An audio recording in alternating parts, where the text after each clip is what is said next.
Today we're going to be talking about grief. In October 2018 is when Adele discovered that I had been unfaithful to her. It was now I had freedom from, but you did not. You had this pain and hurt and anguish and grief that you had to walk through then. What I was experiencing in my heart was so intense that I knew from the very beginning that I could not get through this on my own. But my request from the Lord was, show me the easiest path of how to walk through this. I wasn't used to recognizing the emotions that are going on in my heart. One minute you're really sad, and then the next minute you're like furiously angry and want to punch something, and then the next moment you're in depression. Hey, I'm Travis. And I'm Adele. And we are The Noble Marriage. We hope that through our channel, you will be inspired and motivated so that your marriage will be all that God created it to be. Hey, and welcome back. Today, we're going to be talking about grief. Have you ever experienced a loss in your life? Have you had to walk through the steps of grieving? Last night, Adele and I were having a conversation during our date night, and we were talking about how she was able to process grief and mourn the loss of her marriage with me, or what we thought was our marriage that we had at the time. Yeah, I just really feel like the Lord has laid it on my heart to share the path that He really gave me to process through the grief. Because I look back over that time, and while I can get really connected to like what the pain and what the emotions felt like, it was such a beautiful time of healing. And I truly believe that's because the Lord helped me walk each and every step that I took. In this particular instance, just so that we're clear, in October 2018 is when Adele discovered that I had been unfaithful to her. Mm-hmm. And as you can imagine, any relationship, that type of discovery would wreck your marriage, wreck your thought process, wreck mm-hmm. you as a person. And, you know, my freedom from that sin, that thing that really was affecting me, was now I had freedom from, but you did not. You had this pain and hurt and anguish and grief that you had to walk through then. And I imagine now that we've been doing marriage coaching, there's a lot of people going through something similar, either loss in their marriage, or maybe loss of a family member, or maybe it's a health crisis and they feel a loss of something in their body. And people go through grief in different ways.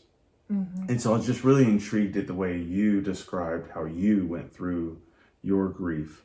And what would you say was the hardest part about going through your grief?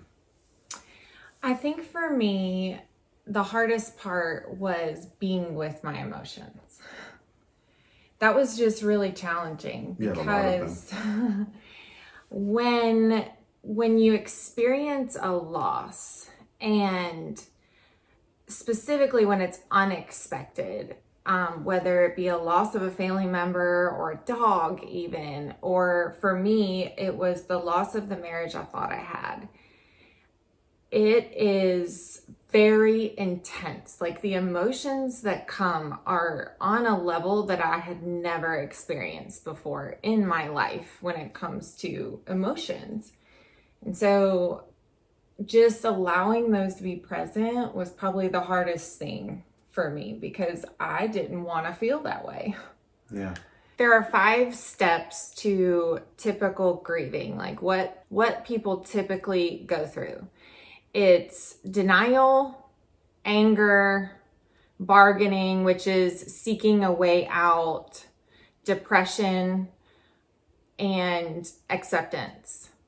And what I'm going to share today is how to walk through those steps with ease.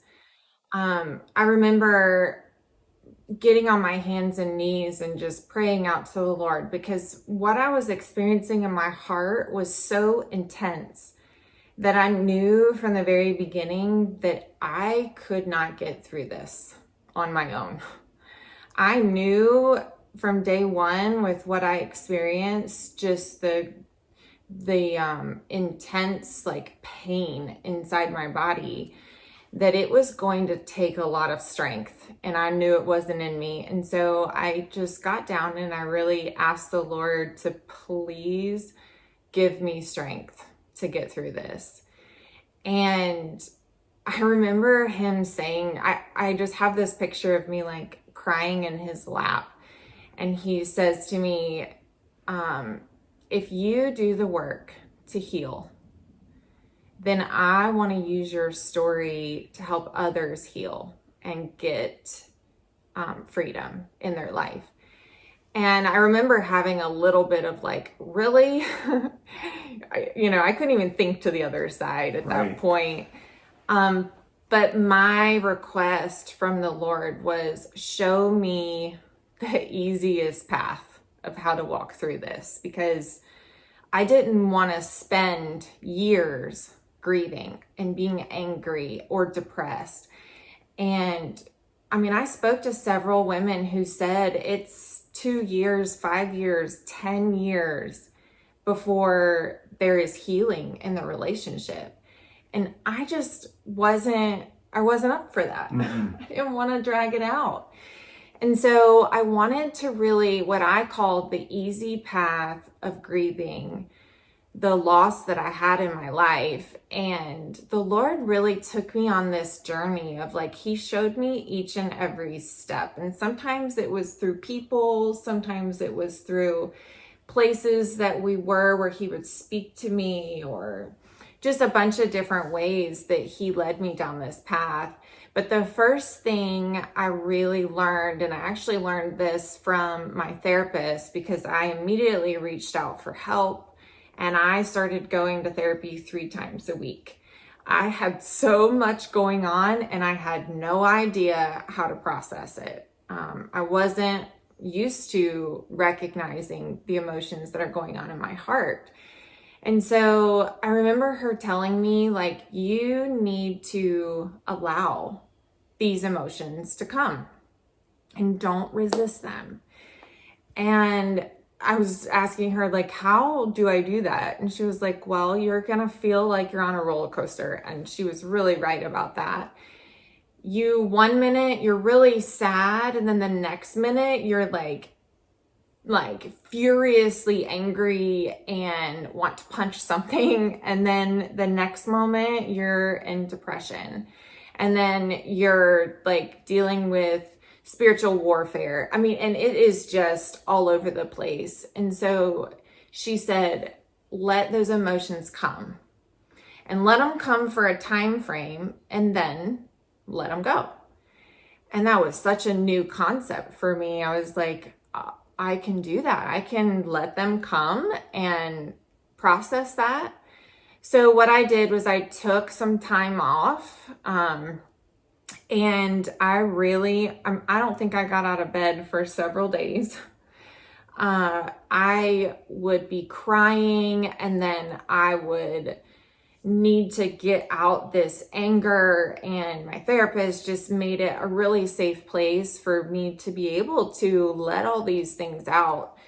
And then even when I went back to work, I would hold it in all day. And then the moment I would get home, I would have to like process what was going on for me. So I would sit on the couch and I would cry, and then I would be angry, and then I would cry and be angry. And Travis was so gracious to be there with me during that pain. And I was telling him last night, there was a very torn feeling inside of me, because I didn't want him there.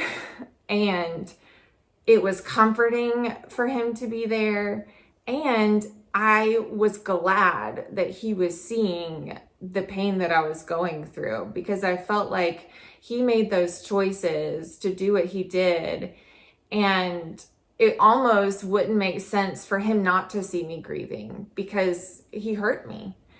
And so there was this weird dynamic of how I was feeling about him and wanting him there, not wanting him there, and wanting you to hold me, and then not wanting you to hold me, and then wanting to scream at you and yell at you and ask questions and things like that. And we're going to make another video about how to be the spouse to walk your other spouse through grieving a loss. Because I think my healing was so impacted by how he showed up.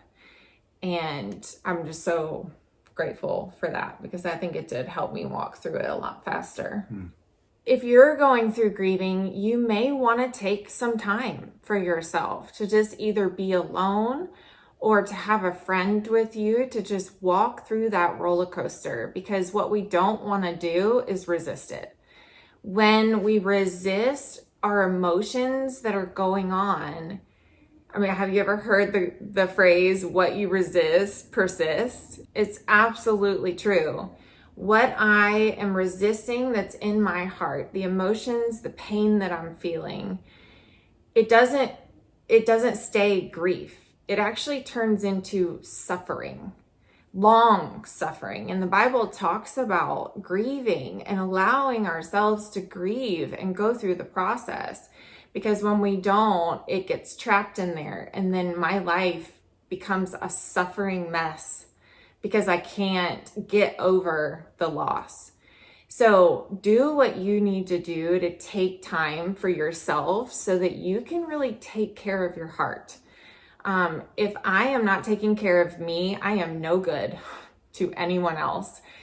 And I was determined to heal no matter what I had to do. And so I was really grateful I was able to take some time. I know that there's a lot of people listening on this, and grieving doesn't really come at an opportune time. No. When the kids are away, or maybe the job, I'm on a sabbatical from my job.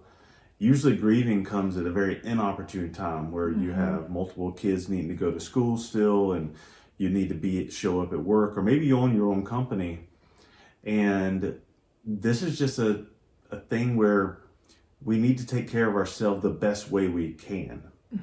And you would just need to discover what that would look like for you. Maybe it's getting your community around you to help you with the kids. Maybe it's calling into work and just being transparent the best you can at what's going on in your grieving to let them know you just need some time off.